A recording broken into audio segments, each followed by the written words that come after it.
So Leanna, I'm really, really excited to hear about who else is joining the team, how the team is expanding, what's been going on.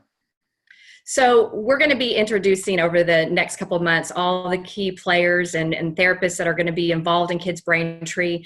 But the first person that I really want the community to get to know, Cara Soto. She is our Director of Behavioral Therapy Service, and she brings to us over 20 years of experience in working with children and families. And one of the things that makes her so different is that not only was she a national expert, but she was the person that other agencies and organizations would send their team to be trained by.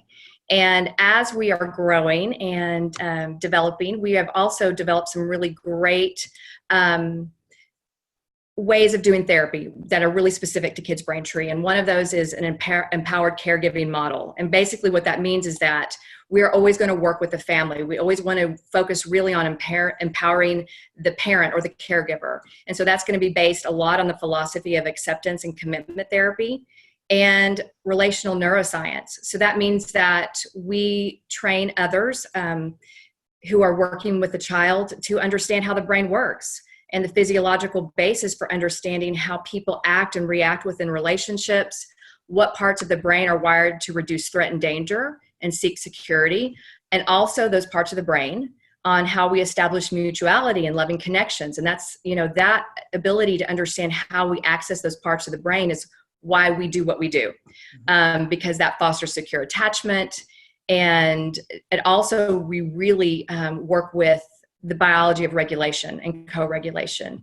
And that really means building the capacity within the parent and child to engage, connect, and we'll learn how to work our own nervous systems and how to reach the nervous system within our child so that we can really access the ability to regulate, relate, and connect. So it's a great time of growth for Kids Braintree. You'll also be getting to know our national experts and advisors who have come alongside of us to inform how we do our therapy and why we do what we do. So it's a very exciting time. I love it. So during residency, one of the most important aspects is the training, the hands-on one-on-one direction by someone who's been there and done that. And I'm really excited that we have access to the national panel of experts. And I love the idea of Cara being a trainer for other trainees. So how many people do you see joining the crew? Well, we're ever growing. So it's going to be something that we're going to be able to release, and we're going to post up on our blog in the next couple of weeks. And yes. So I know the work we're doing, and also, Dr. Dixon, the work you're doing as well, and how you are training the new generation, the next generation of medical providers at TCU, right? Yeah, that's correct. At the new TCU UNT Health Science Center School of Medicine. So awesome. And so our goal as we collaborate here is that all healthcare providers really understand relational neuroscience, that they understand how important childhood experiences are in terms of how the health of our children, but also the health of our families and ultimately our community.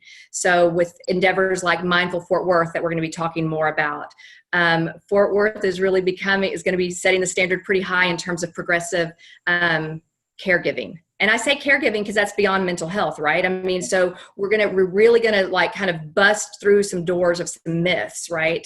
And that's also going to be a series we get to start here pretty soon. We're going to call it Myth Busting. So, yeah. Yep. Stay tuned. More is to come.